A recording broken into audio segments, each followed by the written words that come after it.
परिवार से या तो परिवार छोड़ो या राजनीति का काम छोड़ो। और वो राजनीतिक क्षेत्र की यात्रा जो है, स्टूडेंट लीडरशिप की यात्रा बॉर्डर पर पहुंच गई। सीमा क्षेत्र का निवासी होने के नाते उनकी दोहरी जिम्मेदारी है। राष्ट्र की सुरक्षा के प्रति उनकी जिम्मेदारी जो है आम नागरिक से ज़्यादा है। तो भारत और पाकिस्तान का जब बंटवारा हुआ आज़ादी के साथ, जी अननेचुरल डिवाइड था। जी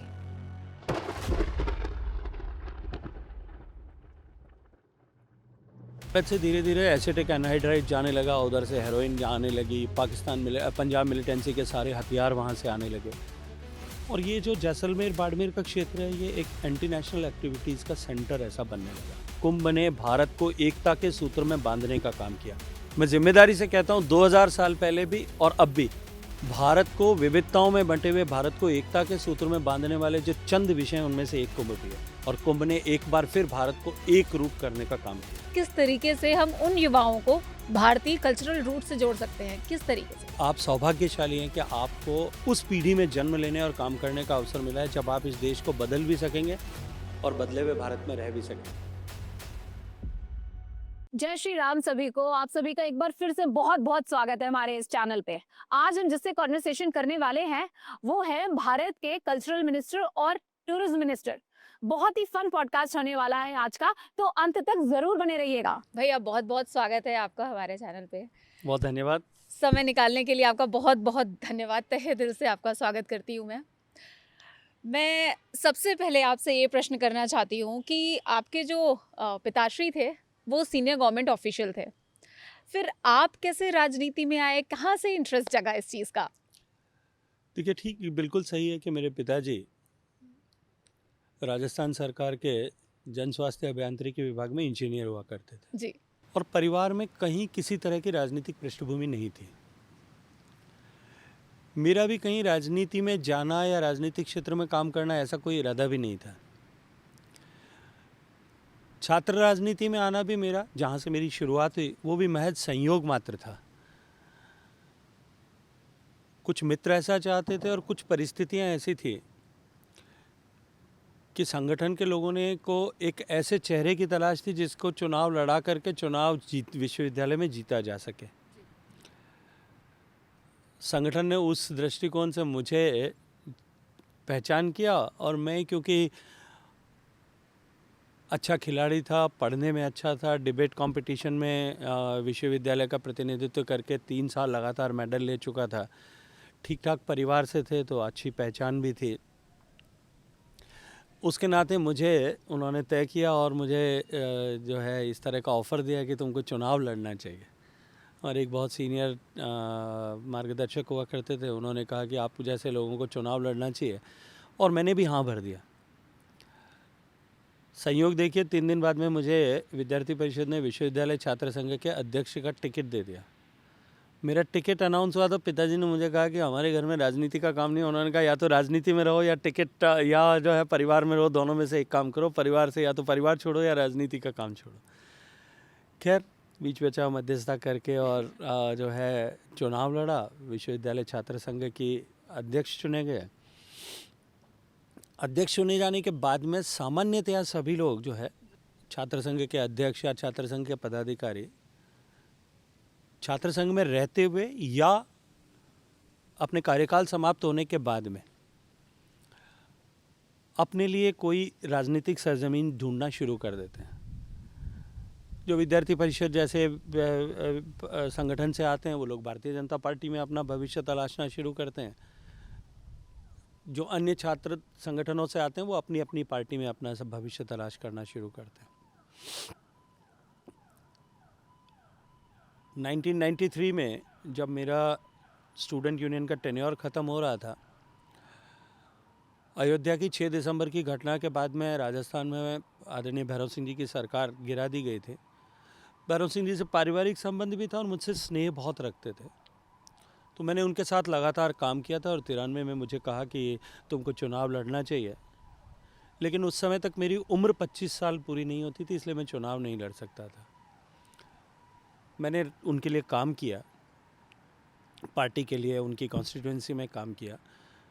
वो ये चाहते थे कि मैं युवा मोर्चा की राजनीति में जाऊं, लेकिन उस समय जो मार्गदर्शक थे जो विचार परिवार के अग्रणी लोग थे, उन्होंने तय किया कि मुझे सीमावर्ती क्षेत्र में जाकर के काम करना चाहिए।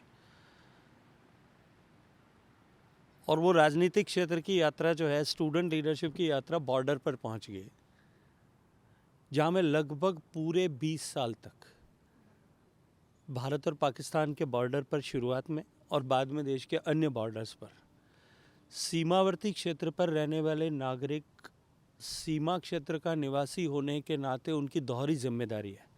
राष्ट्र की सुरक्षा के प्रति उनकी जिम्मेदारी जो है आम नागरिक से ज़्यादा है। ये भाव उनमें सृजित करना, उनमें इनकलकेट करना, सीमावर्ती क्षेत्र में रहने वाले लोगों में के विभिन्न विषयों पर उनके साथ जुड़ कर के काम करना, सीमा पर रहने वाला नागरिक एक सजग सीमा प्रहरी के रूप में काम करे, इस तरह से उनको ओरिएंटेशन करना, इस विषय पर मैंने लगातार 20 साल तक काम किया। और मैं अपने आप को सौभाग्यशाली मानता हूं कि मुझे राजस्थान, गुजरात, पंजाब, जम्मू कश्मीर और पूरे पूर्वोत्तर भारत के सब क्षेत्रों में इस परिप्रेक्ष्य में काम करने का सौभाग्यपूर्ण अवसर मिला। वहाँ से फिर कंपास 360 डिग्री घूमा। 2014 में लोकसभा चुनाव के समय में सभी परिवार के मुखिया, विचार परिवार के लोग, राजनीतिक परिवार के लोग, सब लोगों ने यह तय किया कि मुझे लोकसभा का चुनाव लड़ना चाहिए। पार्टी ने टिकट दिया और फिर एक नई यात्रा शुरू हो गई। आपसे दो प्रश्न इसी में ही मेरे शामिल होते हैं कि आपने दो बात करी, एक सेकेंड लाइन ऑफ डिफेंस की बात करी आपने। उससे भी पहले मैं आऊँगी, एक शब्द मैंने आपका पकड़ा था कि आप खिलाड़ी रहे हैं। तो मैंने रिसर्च करी थी और मुझे पता चला था कि आप बास्केटबॉल प्लेयर रहे हैं। तो किस तरीके से आपने inter college, inter university championship में पार्टिसिपेट करा है, आप नेशनल लेवल भी खेले हैं? देखिए, बास्केटबॉल में स्कूल में पढ़ता था, तब से खेलना शुरू किया था।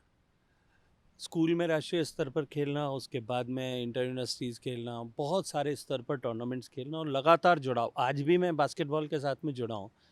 आज भी मैं मेरे यहाँ बास्केटबॉल एसोसिएशन का प्रेसिडेंट हूँ। उसके बाद मैं बैडमिंटन खेल के साथ में भी जुड़ाव था। बैडमिंटन एसोसिएशन का भी मैं राज्य स्तर पर अध्यक्ष के नाते काम करता हूँ। तो खेल के साथ में मेरा जुड़ाव शुरू से रहा है और लगभग पूरे विद्यार्थी जीवन और उसके बाद तक जुड़ा रहा। और बाद में जो है ये खेल के एसोसिएशंस के साथ में काम करने से लेकर के आज भी खेल के साथ में वही जुड़ाव है। इस एज अ स्पोर्ट्स पर्सन आपकी पर्सनालिटी में से कौन से चेंजेस हुए जो कि आपकी राजनीतिक करियर में आपको हेल्प करा? देखिए, खेल आपको टीम के साथ में, टीम भावना के साथ में जुड़ना सिखाता है जी। उसके साथ काम करना सिखाता है। और सामान्यतया कहीं कोई शायद अपवाद मिल जाए, मुझे पता नहीं, लेकिन किसी भी खिलाड़ी को आप कभी डिप्रेशन से शिकार नहीं देखेंगे, क्योंकि खेलते वक्त तो उसको जीत और हार दोनों का सामना करना पड़ता है, सफलता और विफलता दोनों देखना पड़ता है और रोज सफलता और विफलता के बीच में ही उसको संघर्ष करना होता है। मैं ये मानता हूँ कि ये सफलता और विफलता के बीच का संघर्ष और जो है, ये जो खेल ने सिखाया, ये राजनीतिक जीवन में भी काम देता है और सामान्यतया जो समाज में जीवन में रहने में भी, उसमें भी बहुत बड़े मार्गदर्शक के रूप में काम करता है। जैसे हमारे घरों में हमारे जो पेरेंट्स बचपन में हमें बहुत डांटते थे, मारते भी थे इनफैक्ट बहुत ज्यादा जब खेल हो जाता था। हमारे भी यही हाल थे। हम तो तुमसे एक पीढ़ी के थे, तो उसमें तो और भी ज्यादा था। तो आप घर पे बच्चों को मोटिवेट करते हैं या फिर किस तरीके से आप सपोर्ट करते हैं अगर खेल कूद के? देखिए, ज़माना बदल गया है और निश्चित रूप से मैं तो सौभाग्यशाली मानता हूँ अपने आप को कि मेरे बच्चे जो हैं वो खेल के साथ में जुड़े। मेरी बेटी भारत का प्रतिनिधित्व करती थी, वो राइफल शूटिंग में थी और उसके बाद में उसने एडवेंचर स्पोर्ट्स करना शुरू किया और उसके पास में 6 विश्व रिकॉर्ड हैं। वो कयाकिंग करती है, वो और साहसिक खेलों के साथ में जुड़ी है। She is a kayaker, she is a rafter, she is a climber, she is a deep sea diver, she is a skydiver, she does trekkings and all. तो वो खेल के साथ में जुड़ी है। मेरा बेटा भी नेशनल लेवल पे स्कूल में बास्केटबॉल खेलता था, आर्चरी करता था, अभी विदेश में पढ़ता है, वहाँ भी वो खेल के साथ में पूरे तरह से जुड़ा हुआ है। मैं ये मानता हूँ कि हम लोग जब स्टूडेंट थे या हम लोगों की पीढ़ी जब स्टूडेंट थी, स्कूल में पढ़ते थे, तो पेरेंट्स का एक रेजिस्टेंस होता था खेल को लेकर के और वो सहज था, स्वाभाविक था। उनको ऐसा लगता था कि केवल खेलने से भविष्य नहीं बनने वाला है, खेलने से आने वाले समय में रोजगार या आजीविका नहीं मिलने वाली है। लेकिन अब वो शायद अप्रोच बदल गई है। जब हम खेलते थे तो हमको घर वालों के खेलने को चलते हुए डांट भी सहनी पड़ती थी, जी। कॉम्प्रोमाइज़ेस भी करने पड़ते थे। लेकिन जब हमारे बच्चे खेल रहे थे तो उनको सारी सुविधाएं पेरेंट्स आगे बढ़ करके दे रहे थे। तो ज़माने के परिवर्तन के साथ में, पीढ़ी के परिवर्तन के साथ सोच का परिवर्तन निश्चित रूप से हुआ है। जैसे अभी बात हुई थी सेकंड लाइन ऑफ डिफेंस की, तो इसके बारे में हमारे दर्शकों को जिनको नहीं पता है कुछ बताएंगे कि किस किस संघर्षों का सामना करना पड़ा और कैसे आपने एक पूरी second line of defence Indo पाक बॉर्डर पे आपने खड़ी कर दी। देखिए, भारत और पाकिस्तान का जब बंटवारा हुआ आज़ादी के साथ, जी। अननेचुरल डिवाइड था। जी। किस परिप्रेक्ष्य में हुआ, मुझे लगता है उस पर विस्तार पे जाने की आवश्यकता नहीं है। लेकिन जब डिवीज़न हुआ तो जम्मू कश्मीर में रीजन वैली की स्पष्ट लाइन है। पंजाब में भी लगभग लगभग जो है रावी नदी बॉर्डर को तय करती है। लेकिन राजस्थान का, विशेष रूप से राजस्थान में गंगानगर, बीकानेर, बाड़मेर और जैसलमेर, ये 4 जिले। इसमें बीकानेर, बाड़मेर और जैसलमेर, ये 3 जिले ऐसे थे जहां डेजर्ट होने के कारण से पॉपुलेशन डेंसिटी बहुत बहुत कम कम। थी। जैसलमेर, बाड़मेर में उस समय भी पॉपुलेशन डेंसिटी 6 पर स्क्वायर किलोमीटर थी और बॉर्डर एरिया पे और भी कम थी। 50-50, 100-100 किलोमीटर तक निर्जन रेत के समंदर थे। और क्योंकि एकाएक देश डिवाइड हुआ था, वहाँ आबादी नहीं थी। दोनों तरफ ऐसे ही हालात थे, पाकिस्तान और भारत दोनों तरफ। तो कोई एक फॉल्ट लाइन, एक ऐसी डिवाइसिव लाइन ईयरमार्क कुछ भी नहीं थी कि इधर पाकिस्तान है या भारत है, कुछ पता नहीं था। एकाएक 2 देश बंट गए थे। क्योंकि निर्जन था, इसलिए वहाँ कोई ज़्यादा पूछ परख भी नहीं थी, वहाँ कोई किसी तरह की जो है फोर्सेस का डिप्लॉयमेंट भी नहीं था। 71 की लड़ाई होने तक कमोबेश इसी तरह की स्थितियां थी। 65 तक कोई पूछ परख नहीं थी। 65 के बाद में कुछ बीओपीज दूर दराज पे बॉर्डर होमगार्ड्स की बनी थी। 71 में पहली बार बीएसएफ आई। लेकिन तब भी सीमावर्ती चौकियों के बीच में 40-40 किलोमीटर, 50-50 किलोमीटर के डिस्टेंसेस हुआ करते थे। कोई फेंसिंग नहीं थी, कोई गाइडलाइन नहीं थी, कोई रक्षा का लिए कोई सर्विलांस इक्विपमेंट नहीं थे, कुछ नहीं था। दूसरी तरफ एकाएक देश बंटा था। उससे पहले एक देश था। तो गांव में, जो गांव उधर था और जो गांव इधर है, सब में आपस में रिश्ते नाते थे। किसी की बेटी वहां ब्याही थी, किसी की माँ वहां से आई थी, किसी की पत्नी उधर से आई थी या किसी की बहन उधर गई थी। जी। तो सबके आपस में रिश्ते थे, सबका आना जाना था। हिस्टोरिकली भी उस पूरे एरिया के लिए, बाड़मेर, जैसलमेर, जोधपुर तक के एरिया के लिए पोर्ट एक्सेस जो है वो कराची पोर्ट हुआ करता था। व्यापार सदियों से उस रास्ते से चलता था। एकाएक वो सब चीज़ें विराम होने लगी। लेकिन व्यापार जो पहले ट्रेडिशनल व्यापार होता था, वो भारत से स्पाइसेस जाते थे, हमारे मसाले और ये सब। वहाँ से कालीन आता था, ऐतिहासिक रूप से। भारत से चांदी जाती थी, वहाँ से सोना आता था। भारत से जो है दूसरे और हर्ब्स एंड स्पाइसेस जाती थी, वहाँ से जो है ये नट्स एंड पिस्टैचियोज ऐसे आते थे। आज़ादी के बाद में धीरे धीरे ये ट्रेड जो है ये मलाइन होता गया। जिस तरह से व्यवस्थाएं बदली, इंटर स्टेट, इंटरनेशनल ट्रेड बदले, भारत से धीरे धीरे एसिटिक एनहाइड्राइड जाने लगा, उधर से हेरोइन आने लगी, पंजाब मिलिटेंसी के सारे हथियार वहाँ से आने लगे। और ये जो जैसलमेर बाड़मेर का क्षेत्र है, ये एक एंटी नेशनल एक्टिविटीज़ का सेंटर ऐसा बनने लगा। बॉर्डर पर जो गांव हैं उसमें अधिकांश गांव, बॉर्डर की टोटल 17 तहसीलों में से 12 तहसीलों में बॉर्डर पर कमोबेश एक संप्रदाय विशेष के लोगों का सैचुरेशन था, कंसोलिडेशन था। ट्रेड क्योंकि उनके हाथ में चला गया था और वो मलाइन हो रहा था, इसलिए कुछ एंटी नेशनल एक्टिविटीज़ वहाँ और शुरू हो गई थी। हमारे वहाँ का जो मुसलमान है वो एकदम हमारे ही जैसा कपड़े पहनने वाला, हमारे जैसा खान पान, हमारे जैसे रीति नीति निभाने वाला था।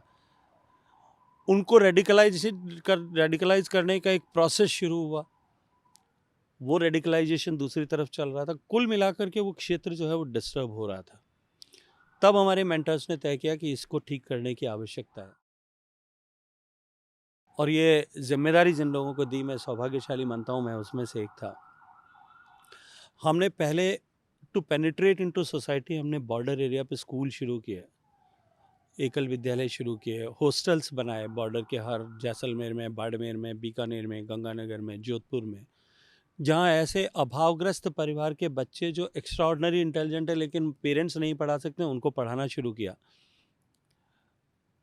वहाँ की महिलाएं जो कशीदाकारी और ऐसे काम करती हैं, उनको सेल्फ हेल्प ग्रुप बना करके उनको सेल्फ सस्टेनेबल बनाने के लिए काम किया, उनको स्ट्रेंथन करने के लिए हैंड होल्डिंग किया। वहाँ का युवा जो है वो स्पोर्ट्स के साथ में जुड़े, इसके लिए वहाँ के स्पोर्ट्स एक्टिविटी सेंटर्स खड़े किए बहुत सारे। वहाँ का युवा यूनिफॉर्म फोर्सेस में जाए, उसके लिए हमने उनको ट्रेनिंग कराना शुरू किया। वहाँ सामान्यतया आजीविका का आधार पशुपालन है जी, क्योंकि बरसात होती नहीं है, नहीं है। तो लोग गाय पालते हैं, ऊँट पालते हैं, भेड़ बकरी पालते हैं। और क्योंकि उस क्षेत्र का अकाल, जैसा मैं हमेशा कहता हूँ, सहोदर है, साथ जन्मा है। सामान्यतया अकाल के समय में भेड़ बकरी पालने वाले को संकट नहीं होता, लेकिन गायों को बड़ी चुनौती होती थी। तो हमने गायों के शिविर लगाने शुरू किए जब अकाल पड़ता था। मुझे याद आता है कि 95-6 के अकाल के समय में हमारे पास 1 लाख गायें थी, और ये सब काम समाज की ताकत के आधार पर करते थे। कभी सरकार से 1 पैसे का भी अनुदान इसमें नहीं लिया। इस सब को लेकर के उस एरिया में जो रेपुटेशन बनी, जो जिस गहराई तक हमारी पैठ बनी कि हम समाज के सरोकार के लिए काम करते हैं, उसमें हमने हैंडपिक करके लोगों को ट्रेन करना शुरू किया। पूरे एरिया को मैप किया, हर हैबिटेशन को मैप किया, हर व्यक्ति को मैप किया कि कौन एंटी नेशनल एक्टिविटीज़ में इन्वॉल्व है, कौन सा एरिया इन्वॉल्व है। फिर उनके सब के ऊपर सर्विलांस रखना शुरू किया। उससे जो मॉडल बना, तो हमने अनेक राष्ट्रीय गतिविधियों को जो है होने से रोकने में भी कामयाबी प्राप्त की, और उनको सही जगह पर उनको सूचना दे करके उनके खिलाफ कार्रवाई हो सके, इसको भी सुनिश्चित किया। तो उनको डिफेंस ट्रेनिंग भी दी गई, अस्त्र निश्चित रूप से शस्त्र। उनको डिफेंस की ट्रेनिंग दी, उनको काउंटर इंटेलिजेंस की ट्रेनिंग वाओ। दी, इन सब विषयों पर काम। आपको एक टेक सेवी फार्मर भी बोला जाता है। मैंने आपका कोरा देखा, आप one of the most followed politician हैं। मैं अपने व्यूअर्स को बता दूं, लगभग 80,000 से ज़्यादा फॉलोअर्स हैं सर के, और भैया के 8.5 मिलियन से ज़्यादा व्यूज़ हैं अभी तक के। टॉप वॉइसेस में भी रहे हैं कोरा के। तो भैया आपने कैसे इसको सोचा, और किस तरीके से ये डे टू डे जो भारतीय हैं देखिए, वो 15-16 के समय में जब मैं संसद में चुन करके आ गया था, जी तब ये नए प्लेटफॉर्म्स इमर्ज हो रहे थे। जी उस समय कोरा का प्लेटफॉर्म ऐसा था जिस पर बहुत सारे एकेडमिक इंटरेस्ट वाले लोग थे, जी क्वेश्चन आंसर्स लिखते थे, बहुत सकारात्मक विषयों पर लोग उस पर लिखा करते थे, प्रश्न किया करते थे। तब मैंने भी कुछ विषयों पर उस पर लिखना शुरू किया। 15, 16 और 17 के शुरुआत तक कुछ आर्टिकल्स लिखे थे, और उन आर्टिकल्स को लोगों ने, कोरा प्लेटफॉर्म पे काम करने वाले लोगों ने इतना पसंद किया, मुझे कोरा ने जो है ग्लोबल टॉप राइटर्स के लिस्ट में इंक्लूड किया। और एक समय ऐसा था कि जब जस्टिन ट्रूडो 1 नंबर पर थे और मैं 2 नंबर पर, ऐसा था। लेकिन उसके बाद में क्योंकि 2017 में मुझे एलिवेट कर दिया गया, माननीय प्रधानमंत्री जी ने अपनी टीम में काम करने का मौका दिया, और कुछ उसके बाद में कोरा प्लेटफॉर्म पे कुछ अवांछित चीज़ें होने लगी, तो फिर बाद में मैंने उस पर लिखना बंद कर दिया। लेकिन 2015, 16, 17 तक I was among the top 10 writers, ऐसा मुझे जो सौभाग्य मिला। और उसके अंदर हमने एक इंटर्नशिप की थी जिसमें हमने गवर्नमेंट की पॉलिसीज़ को, स्टेट और सेंटर की गवर्नमेंट की पॉलिसीज़ को अलाइन करके बेटर इम्प्लीमेंटेशन कैसे किया जा सकता है इस पर। और मुझे बहुत प्रसन्नता है कि उस समय जब मैंने वो आर्टिकल लिखा था, which is the best place to do interns this summer, उसमें 2000 से ज़्यादा बच्चों ने अप्लाई किया था, और दुनिया के सारे टॉप फ्लैगशिप इंस्टीट्यूट के बच्चों ने, हिंदुस्तान के सारे स्टेट्स के बच्चों ने, हिंदुस्तान के सारे IIT, सारे IIM, सारे नेशनल लॉ यूनिवर्सिटीज़, सब जगह के बच्चों ने उसमें, NLUs के बच्चों ने, सारे फ्लैगशिप इंस्टीट्यूट के युवाओं ने उसमें हिस्सा लिया था। और वो जो रिसर्च प्रोग्राम था उसको माननीय प्रधानमंत्री जी ने भी देखा था, और उन्होंने भी उसकी बहुत प्रशंसा की थी। एक ऐसी प्रेजेंटेशन के बारे में भी मैंने सुना है कि आपने एक प्रेजेंटेशन दी थी मोदी जी को, और उन्होंने बहुत तारीफ करी थी कुछ गवर्नमेंट स्कीम्स को लेके। ऐसी कौन सी पावर पॉइंट प्रेजेंटेशन थी जिस एक्चुअली पावर प्रेजेंटेशन नहीं था ये, जो जिस मैंने रिसर्च की चर्चा की, ये मैंने सहज भाव से माननीय प्रधानमंत्री जी के सामने एक बार रखा था। प्रधानमंत्री जी ने उसको उपयुक्त माना, तो मुझे उसको पार्लियामेंट्री पार्टी की मीटिंग, जो संसदीय दल की मीटिंग होती है, सदन जब चलता है उस समय में हर मंगलवार को सुबह, उसमें सारे एमपीज़ के सामने रखने के लिए कहा था। तब मैंने वहाँ उस प्रेजेंटेशन को माननीय प्रधानमंत्री जी की उपस्थिति में सारे एमपीज़ के सामने उस प्रेजेंटेशन को रखा था, जिसको लेकर के प्रधानमंत्री जी ने उसकी प्रशंसा भी की। और मैं ये मानता हूँ कि मेरे लिए जीवन का सबसे बड़ा एप्रिसिएशन कोई अगर था तो वो उस दिन उन्होंने कहा, जो शब्द थे, उन्होंने कहा कि एक मेरे पीछे खड़े लोग अगर इस क्षमतावान हैं, इस क्षमता के हैं और इस तरह से काम कर सकते हैं, तो मेरे काम करने का हौसला कई गुना बढ़ जाता है। मुझे लगता है कि मेरे लिए सबसे बड़ा रिवॉर्ड पूरे जीवन में ये था, बहुत सुंदर। Which has motivated me a lot to work. तो आपको ऐसा लगता है कि इस तरीके के जो सोशल मीडिया प्लेटफॉर्म्स होते हैं उससे आप डायरेक्टली भारत की जनता से सीधे सीधे जुड़ जाते हैं, जुड़ सकते हैं? निश्चित रूप से आज जो है कम्युनिकेशन का और कम्युनिकेशन का माप जो है वो माध्यम बदल गया है। जी। अब जो ट्रेडिशनल माध्यम था अपने आप विषय को, अपने बात को नीचे तक पहुंचाने का, वो बदल गया है। मैं ये नहीं कहूँगा कि उनकी प्रासंगिकता बिल्कुल समाप्त हो गई है, लेकिन आज सोशल मीडिया के माध्यम से, सोशल मीडिया के डिफरेंट वर्टिकल्स के माध्यम से किसी विषय को पहुंचाने के लिए आपकी निर्भरता किसी दूसरे पर नहीं है। आप खुद अपनी बात को अपने तरीके से पहुंचा सकते हैं। और मैं ये मानता हूँ कि आज की पीढ़ी एक मायने में इसके चलते हुए बहुत सौभाग्यशाली भी है, लेकिन कुछ थोड़े संकट भी उसके साथ में जुड़े हैं। तो ultimately we have to behave responsibly while working on social media. बिल्कुल सही कहा है आपने। एक एक जगह रिसर्च कर रही थी आपके बारे में, तब मुझे एक चीज़ और पता चली कि आप ट्रेन्स को प्रेफर करते हैं ओवर प्लेन। आपने बहुत सारी ट्रेन की यात्राएं करी हैं। हाँ, बिल्कुल सही है। ऐसा नहीं है कि प्रेफर करते हैं, मुझे सूट ज़्यादा करते थे। अच्छा। ट्रेन में जाना मुझे पसंद इसलिए है कि आप ट्रेन में बैठ करके बहुत सारे लोगों से बातचीत कर सकते हो, आपको बहुत सारा फीडबैक मिलता है। क्योंकि मेरे शहर और दिल्ली के बीच में पहले के समय में, आज से 10 साल 8-10 साल पहले, ट्रेन मुझे ज़्यादा सुविधाजनक इसलिए थी कि वहाँ से जाते समय भी रात में रवाना होना था, सुबह अर्ली मॉर्निंग यहाँ पहुँचना, यहाँ से रात को क्या 10:30 बजे बैठना, 10 बजे बैठना और सुबह टाइम 6-7 बजे वहाँ पहुँच जाना। तो ओवरनाइट जर्नी होने के कारण से 2 लाभ थे।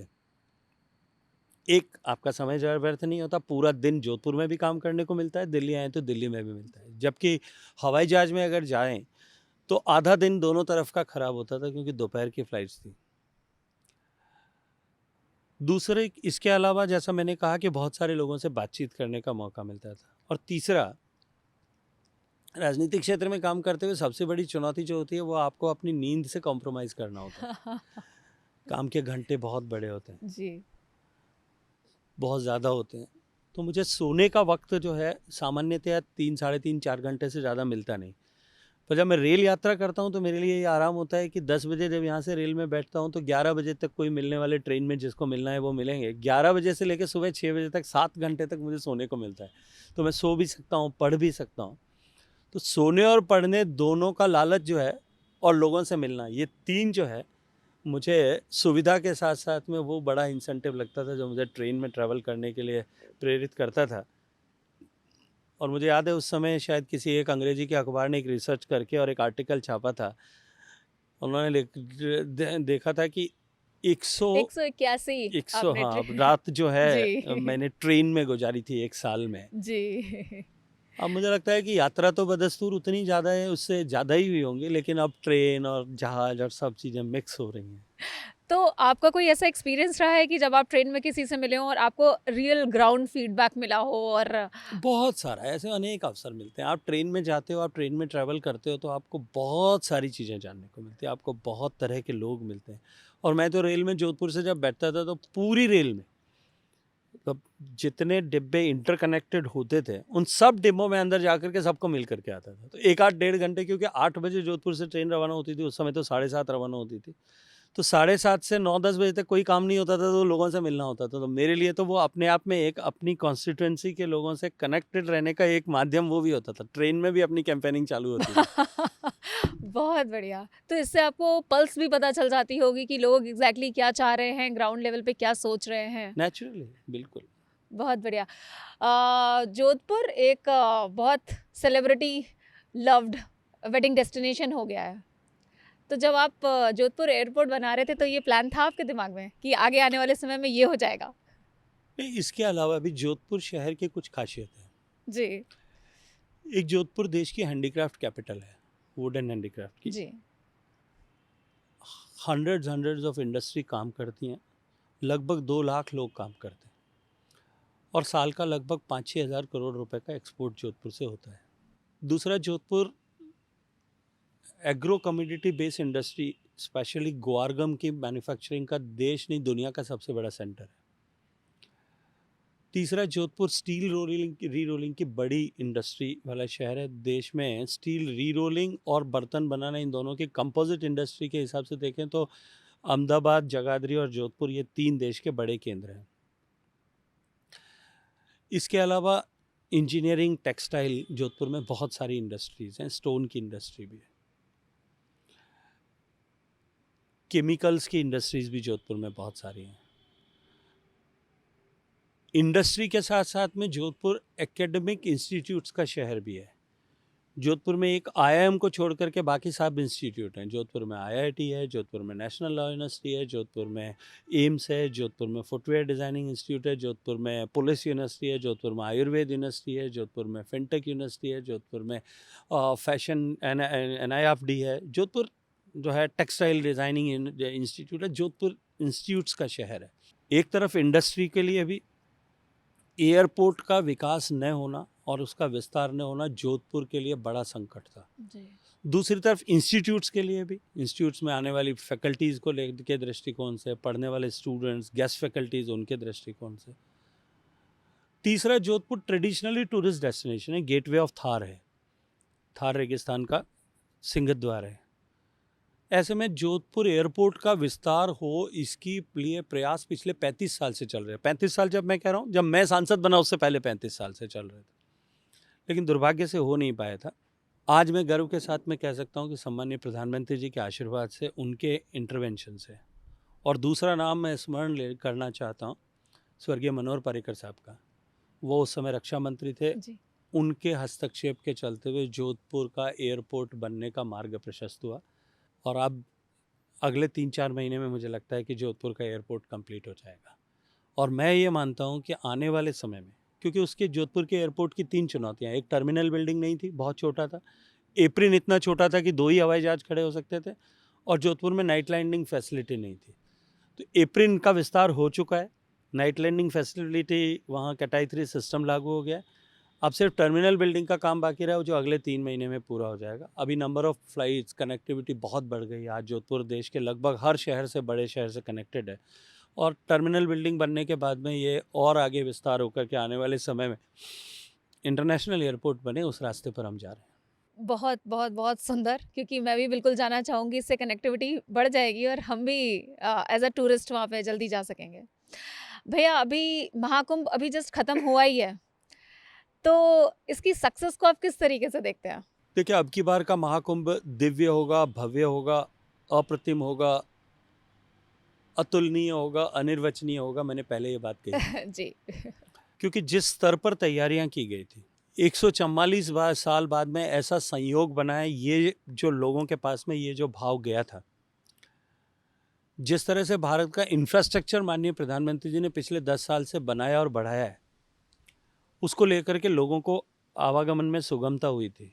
उत्तर प्रदेश सरकार ने इसको जिस तरह से इसकी तैयारी की थी, आयोजन की, भारत सरकार के पर्यटन मंत्रालय ने जिस तरह से इसको ग्लोबल इंटरफेस पे और देश में जिस तरह से इसको मार्केट किया था, ये पूरा भरोसा था कि अब की बार 40-45 करोड़ लोग कुंभ में आएंगे। जब मैंने पिछली बार संवाद किया था, तब मैंने कहा भी था कि 40-45 करोड़ लोग कुंभ में आने वाले हैं, लेकिन सारे आंकड़े ध्वस्त हो गए, सारे अनुमान पीछे रह गए। 67 करोड़ लोग कुंभ में आए। लेकिन कुंभ केवल जो संख्या वहाँ पहुँची उतना नहीं था। कुंभ केवल उसकी जिस तरह से बेहतरीन व्यवस्थाएं की गई या उन व्यवस्थाओं को जिस तरह से आने वाले समय में लोग एक केस स्टडी की तरह अध्ययन करेंगे, केवल उतना विषय नहीं था। कुंभ केवल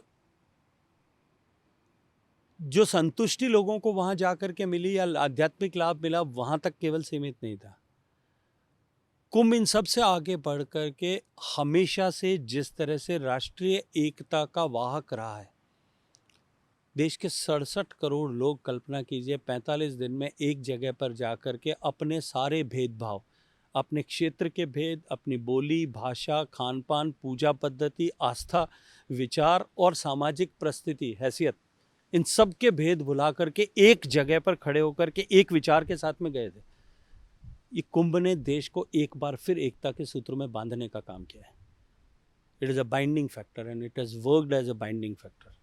मैं ये मानता हूँ कि ये कुंभ का सबसे बड़ा टेक अवे था। इसके अतिरिक्त कुंभ का आर्थिक पक्ष देख सकते हैं, इसके अलावा कुंभ के सांस्कृतिक पक्ष देख सकते हैं, इसके अलावा कुंभ में जिस तरह से विभिन्न विषयों पर वार्तालाप हुई, चर्चाएं हुई, संवाद हुए, वो कुंभ का जो है साहित्यिक पक्ष हो सकता है। लेकिन इन सब से ऊपर अगर मेरे दृष्टिकोण से कोई है तो वो है कि कुंभ ने भारत को एकता के सूत्र में बांधने का काम किया। ऐतिहासिक काल से कुंभ भारत को, जो विविधताओं में बंटा हुआ भारत है, जिसके लिए कुछ बायस्ड हिस्टोरियंस, जिन लोगों के ने सह आशय ये लिखा कि भारत अंग्रेजों के आने से पहले कोई एक देश के स्वरूप में नहीं था, वो छोटे छोटे साम्राज्यों, छोटे छोटे राज्यों में बंटा हुआ था, जहाँ अलग अलग तरह के शासन थे, अलग अलग तरह की पूजा पद्धतियाँ थी, अलग अलग तरह के विधान थे, संविधान थे, निशान थे, उनमें बंटा हुआ था, वो एक देश नहीं था। हमने वहाँ कुंभ के अवसर पर एक एग्जीबिशन किया था जिसमें हमने 2000 साल के कुंभ के इतिहास को वहाँ प्रदर्शित किया था। मैं जिम्मेदारी से कहता हूँ 2000 साल पहले भी और अब भी भारत को, विविधताओं में बंटे हुए भारत को एकता के सूत्र में बांधने वाले जो चंद विषय हैं उनमें से एक कुंभ भी है, और कुंभ ने एक बार फिर भारत को एक रूप करने का काम किया है। मैंने देखा कि सोशल मीडिया पे भी मुझे दिखाई देता है, कौन छोटे बच्चे, जेन ज़ी से लेके जेन अल्फा से लेके मिलेनियल और हमारे पेरेंट्स तक, सब एक साथ एक धुन में एक मस्ती में इकट्ठा हुए वहाँ पर। बहुत बहुत आपने सही कहा कि ये एक एकता के रूप में। नहीं, इसके अतिरिक्त उम्र का फर्क नहीं। आप शैव मतावलंबी हैं कि वैष्णव मतावलंबी जी हैं, कि आप दुर्गा को जी मानते हैं, कि आप सरस्वती को मानते हैं, बिल्कुल कोई विचार नहीं था वहाँ। बिल्कुल आप जो है मर्सिडीज में घूमते हैं, आप साइकिल पर चलते हैं, या पैदल चलने का आपका जो है नसीब है, वो भी कोई फर्क नहीं था। सब स्तर के सभी लोग एक जगह, एक साथ, एक भाव, एक मन, एक विश्वास, एक संकल्प लेकर के आए थे, और कोई एक दूसरे से पूछ नहीं रहा था। कोई एक दूसरे से इस बात को लेकर के कहीं उसको हीन भावना से नहीं देख रहा था कि ये ऐसा है। सब एक ही मन के मन में एक ही भाव था। ये भारत को भारत का स्वरूप देने वाला जो है ये चित्रण, वो कुंभ था। मैंने तो एक दिन कहा था, टीवी इंटरव्यू में भी मैंने ये बात कही थी। मैंने महाभारत का उदाहरण देकर के कहा कि महाभारत के युद्ध के समय में कौरव और पांडवों की सेनाएं आमने सामने खड़ी होगी। भगवान श्री कृष्ण ने सारथी रूप स्वीकार कर लिया था अर्जुन का। युद्ध की रणभेरी बज चुकी थी, दोनों सेनाएं आमने सामने खड़ी थी। तब अर्जुन के मन में संशय पैदा हुआ, संताप पैदा हुआ, और अर्जुन ने भगवान श्री कृष्ण से कहा कि मेरा रथ जो है दोनों सेनाओं के बीच ले जाकर के खड़ा कर दीजिए। भगवान ने ले जाकर के खड़ा किया। अर्जुन ने दोनों तरफ देखा और फिर भगवान से अपना गांडीव नीचे रख करके और फिर भगवान से कहा कि मैं किस तरह से अपने परिजनों पर अस्त्र उठा सकता हूँ, शस्त्र उठा सकता हूँ और उनकी हत्या कर सकता हूँ। भगवान, मुझसे ये नहीं होगा। जी तब श्री कृष्ण ने गीता का उपदेश दिया। 700 श्लोक का संवाद है गीता, जो भगवान श्री कृष्ण ने अर्जुन को उस संताप को, उस संशय को दूर करके जीवन का यथार्थ समझाने के लिए दिया। 18 बार अर्जुन ने उसमें भगवान के सिखाने के बाद में प्रश्न किया। उस प्रश्न का उत्तर अर्जुन को भगवान ने फिर विस्तार से समझाने की कोशिश की, लेकिन स्वयं भगवान श्री कृष्ण जैसा गुरु भी अर्जुन के वो संशय को समाप्त नहीं कर पाया। गीता के 700 श्लोक के बाद में भी तब भगवान को विराट रूप का दर्शन देना पड़ा, और एक निमिष मात्र का विराट रूप का दर्शन। निमिष जो भारत की कालगणना में सेकंड का कई 100वां हिस्सा है। एक निमिष मात्र की जो है दर्शन से अर्जुन का सारा संशय समाप्त हो गया और वो युद्ध के लिए तैयार हो गया। तब मैंने कहा कि भारत को समझाने के लिए आप 1000 आख्यान करिए, 1000 व्याख्यान करिए, आपके साथ में मैं 5 पॉडकास्ट करूं तो भी नहीं समझ में आएगा। लेकिन भारत, जो एक व्यक्ति कुंभ में जाकर के जिसने 3 दिन 2 दिन कुंभ में देख लिया, उसको भारत एक विराट रूप में समझ में आ गया। मैं भी गई वहाँ पर और अद्भुत एक्सपीरियंस था, अद्भुत अनुभव था। भैया आपसे अगला प्रश्न ये है कि 640 आर्टिफैक्ट्स अभी तक आपकी देखरेख में भारत आ चुके हैं। ऐसा कौन-सा एक आर्टिफैक्ट है जिससे आप पर्सनली जुड़ाव महसूस करते हैं? देखिए, माननीय प्रधानमंत्री नरेंद्र मोदी जी की व्यक्तिगत रुचि जो इसको लेकर के है, वो बहुत प्रेरित करती है। मोदी जी के प्रधानमंत्री बनने के पहले केवल 14 आर्टिफैक्ट भारत पहुंचे थे, और वो भी कभी किसी प्रधानमंत्री की यात्रा के समय वहाँ के जो है राष्ट्राध्यक्ष ने उपकार स्वरूप दे दिए थे। लेकिन माननीय मोदी जी के प्रधानमंत्री बनने के बाद में परिभाषा बदली है।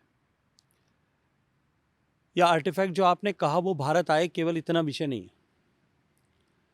हमने अमेरिका के साथ में कल्चरल प्रॉपर्टी एग्रीमेंट किया है, अच्छा।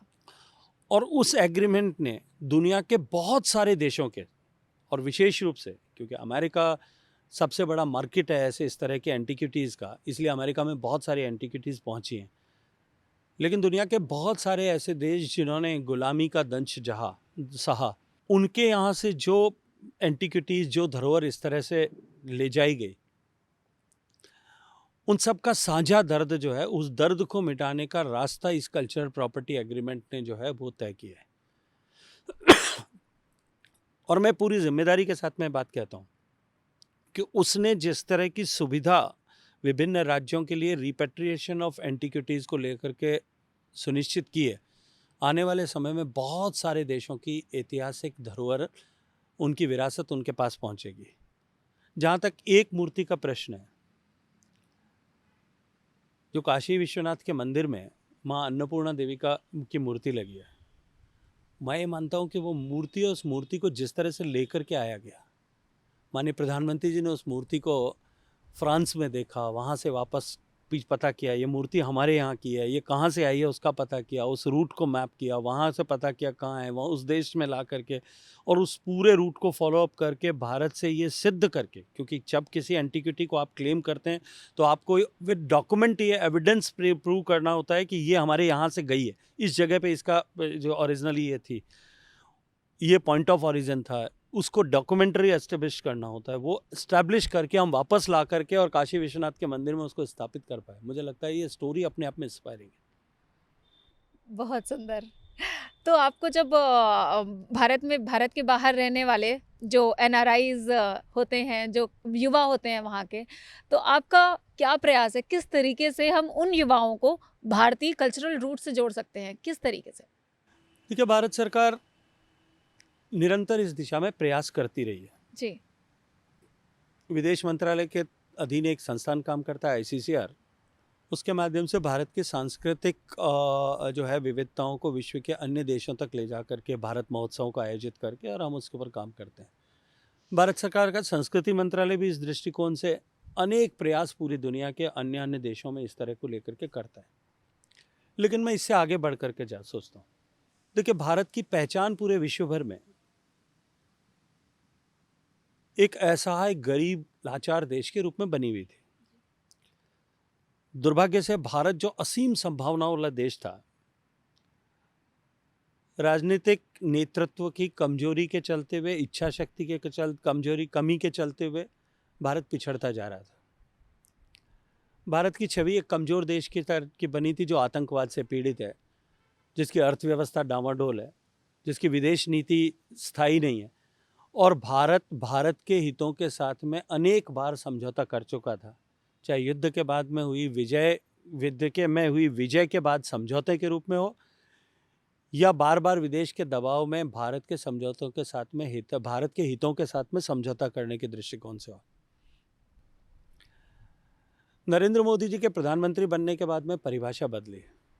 एक तरफ भारत ने जीरो टॉलरेंस अगेंस्ट करप्शन, जो भारत के माथे पर काला टीका था, उसको समाप्त किया, उस नीति को अंगीकार करके करप्शन पे काबू पाया।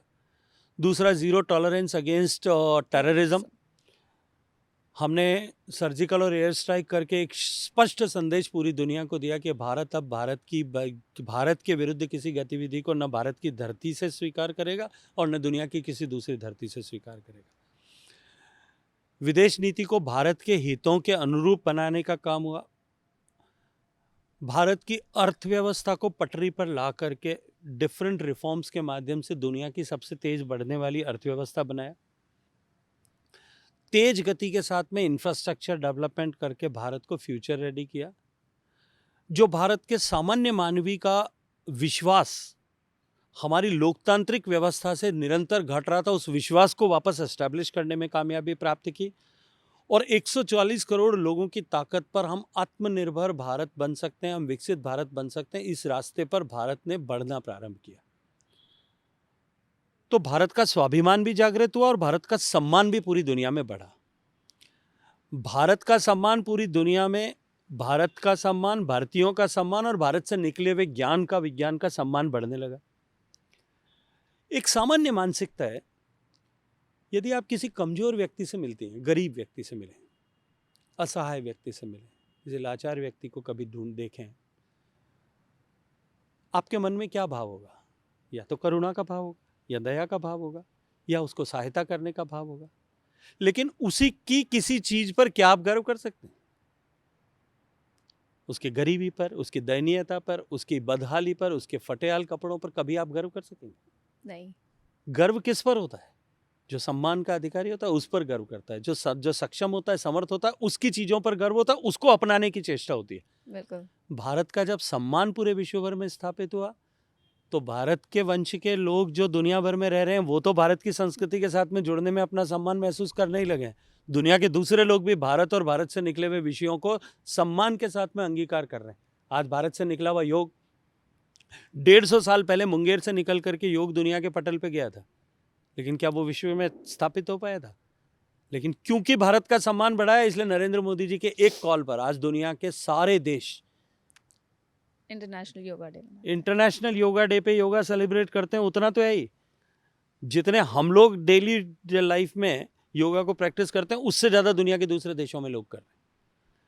भारत के संस्कृत का सम्मान पूरी दुनिया में वापस स्थापित हो रहा है। आज भारत के आयुर्वेद की पूछ परख वापस पूरी दुनिया में स्थापित हो गई। आज मोरिंगा के ऊपर बात जितनी हम कर रहे हैं उससे ज़्यादा दुनिया के दूसरे देश कर रहे हैं। हमारे आयुर्वेदिक जो हमारे फॉर्मुलेशंस थे उस पर दुनिया के अनेक देशों में रिसर्च हो रहा है। हमारी एस्ट्रोनॉमी साइंस पे रिसर्च हो रहा है। हमारे खगोल शास्त्र पे पूरी दुनिया विश्वास करके रिसर्च कर रही है। एकाएक भारत का सम्मान जब बढ़ा, क्योंकि भारत का स्वाभिमान जागृत हुआ, भारत की स्थिति परिस्थिति सुधरी, इसलिए भारत को ऊपर देखने की दृष्टि लोगों की बदली, इसलिए भारत की चीज़ों को लोगों ने अंगीकार करना शुरू कर दिया। वो भारतीय भी हैं और विदेशी भी हैं। क्षमा शोभती उस भुजंग को जिसके पास गरल हो, उसको क्या जो दंतहीन विषहीन विनीत सरल हो। बिल्कुल सही।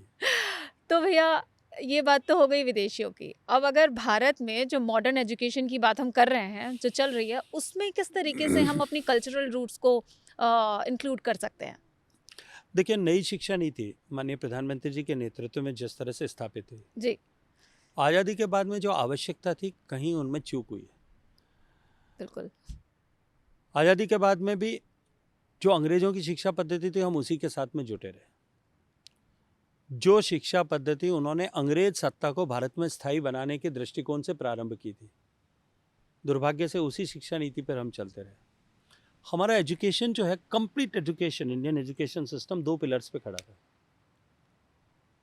एक याद करने की क्षमता, रटने की, और दूसरा कैलकुलेट करने की क्षमता। जी। अभी आपने कहा था बचपन में पिटाई हुई थी, मेरी तो सबसे ज्यादा जो है वो टेबल याद करने में पिटाई हुई थी। पहाड़े रट के। और जो मैं मानता था कि हमारी पीढ़ी तो थोड़ी सौभाग्यशाली थी कि 2, 3, 4, 5, 6, 7, 8 ही करने पड़ते थे। हमारी सब पहले वाली पीढ़ी को तो 2, सवा 2, 2.5, पौने 3, 3 तक के पहाड़े याद करने होते थे। इन 2 चीज़ों में अगर आपकी दक्षता है तो आप सर्वश्रेष्ठ नंबर लेके आ जाओगे, और जो नंबर ले आएगा वही सब कुछ भाग्य विधाता होगा। वही डॉक्टर बनेगा, वही इंजीनियर बनेगा, वही साइंटिस्ट बनेगा, वही ब्यूरोक्रेट बनेगा, सब वही बनेगा। इस व्यवस्था ने हमारी एनालिटिकल थिंकिंग को समाप्त कर दिया।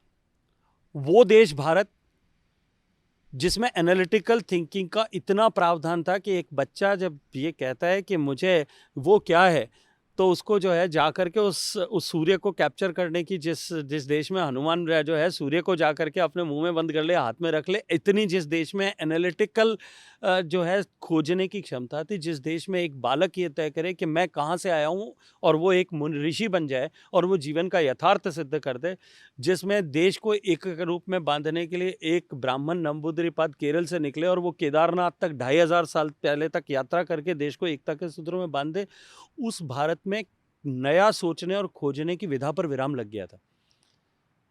देश के प्रधानमंत्री नरेंद्र मोदी जी ने नई शिक्षा नीति के माध्यम से हम अपने मातृभाषा में सोचें और साथ साथ में हम एनालिटिकल थिंकिंग और इनोवेशन की विधा अपने युवाओं में समाहित करें। इस दृष्टिकोण से जो शिक्षा नीति में परिवर्तन किया है, ये इसके रिजल्ट अभी 10-12 साल बाद दिखेंगे जी। लेकिन मैं आज आपको एक बात भरोसे के साथ में कहता हूँ कि ये जो नया भारत बनाने की संकल्पना है, जो विकसित भारत बनाने की संकल्पना है, इसकी सिद्धि का मार्ग इसी के मार्ग से रास्ते से जाएगा। थैंक यू सो मच भैया। अब आपके लिए मेरे पास कुछ 5-6 रैपिड फायर क्वेश्चंस हैं, फटाफट से हम इन प्रश्नों की तरफ बढ़ेंगे। तो पहला है, क्योंकि आप राजस्थान से हैं और मुझे भी राजस्थान का भोजन बहुत पसंद है, तो आपसे पूछूंगी घेवर या गुलाब पाक? देखिए, मैं मीठा खाता नहीं हूँ, 10 साल से छोड़ दिया है, लेकिन निश्चित रूप से घेवर तो घेवर है। प्याज की कचौड़ी या मिर्ची वड़ा? देखो साहब, ये तो जोधपुर वाले के लिए सबसे मुश्किल काम है इसका जवाब देना, क्योंकि दोनों ही जोधपुर के दोनों ही इतने प्रिय उत्पाद हैं, लेकिन व्यक्तिगत रूप से अगर मुझे पूछा जाए तो जो है वो मिर्ची वड़ा का कोई सानी नहीं है। क्रिकेट या basketball? Basketball, of course basketball, no second thought. Ramayana और महाभारत का कोई एक फेवरेट कैरेक्टर और क्यों? देखिए, महाभारत में अगर मुझे किसी एक फेवरेट कैरेक्टर की बात की जाए तो मैं दोनों के लिए एक एक कैरेक्टर बता दूं। महाभारत में मेरा फेवरेट कैरेक्टर अगर कोई है तो वो कर्ण है। कर्ण। और जो है, जो साधना से सक्षम हो सकता है, उसका उदाहरण कर्ण है। और मुझे अगर कोई पूछे कि आपकी फेवरेट पुस्तक क्या है, तो मैं कहूँगा कि अगर कविता में लिखा जाए तो रामधारी सिंह दिनकर की रश्मि रथी है, और अगर जो है साहित्य में देखा जाए तो शिवाजी सावंत का मृत्युंजय है। मृत्युंजय जी। अगर रामायण के चरित्र के दृष्टिकोण से देखा जाए, मर्यादा पुरुषोत्तम भगवान श्री राम का चरित्र तो सबके लिए प्रेरक है, लेकिन मैं ये कहूँगा कि लक्ष्मण का जो चरित्र है ना, वो ऐसा है जिसने निष्प्रह रूप से सिर्फ सेवा और समर्पण के जो है निमित्त अपना जीवन समर्पित कर दिया। लगता है कि उसके चरित्र का कोई सानी नहीं। एक एंशिएंट इंडियन प्रैक्टिस जो आज भी आप डेली फॉलो करते हैं? सुबह सुबह भगवान की पूरी पूजा करना है। कराग्रे वस्ते लक्ष्मी। अच्छा, एक लेसर नोन कल्चरल साइट जो सभी भारतीयों को विजिट करनी चाहिए? देखिए, मुझे लगता है कि ये क्वेश्चन जो है, मैं अगर किसी एक साइट के बारे में बात करूंगा, भारत के साथ न्याय नहीं होगा जी। इतनी सारी जगहें भारत में हैं, इतनी सारी जगहें भारत में हैं, जो जिसने भारत नहीं देखा उसने कुछ नहीं देखा जी। भारत के हर कोने में कहीं न कहीं कुछ न कुछ छुपा हुआ खजाना है। और मुझे लगता है कि हमको माननीय प्रधानमंत्री जी भी आह्वान करते हैं कि चलो अपना देश देखते हैं जी। दुनिया में कहीं जाने से पहले हम अपना देश देखना शुरू करें।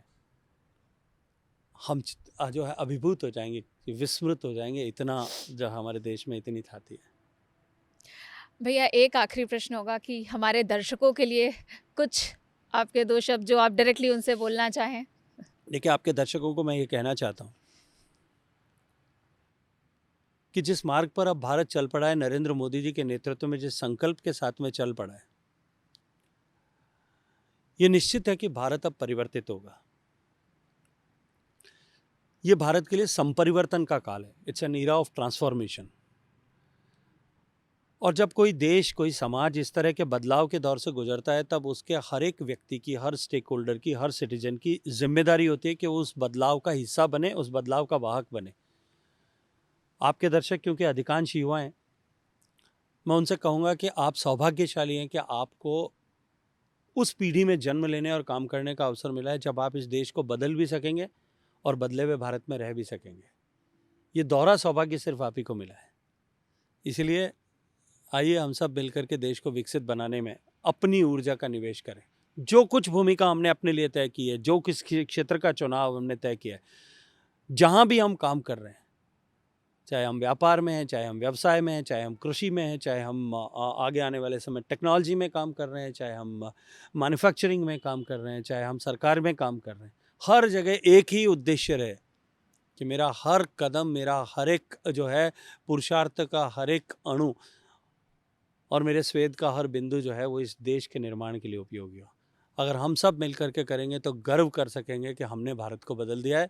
हमने उन लाखों लाखों हुतात्माओं के प्रति श्रद्धांजलि व्यक्त करने का सच्चा अधिकार प्राप्त कर लिया, जिन्होंने इस देश को आज़ाद करने के लिए और इस देश की सनातन संस्कृति को अक्षुण्ण बनाए रखने के लिए पिछले 2000 साल में अपने प्राणों का उत्सर्ग किया। हम उन सब माँ बेटियों के साथ में के प्रति अपनी श्रद्धा का भाव समर्पित कर पाएंगे, जिन्होंने हंसते हंसते अपने भाई को, अपने पति को, अपने बेटों को इस राष्ट्र की बलिवेदी पर, इस सनातन संस्कृति की बलिवेदी पर कुर्बान कर दिया। आइए हम सब मिल करके भारत बनाते हैं। बहुत बहुत धन्यवाद भैया। Thank you.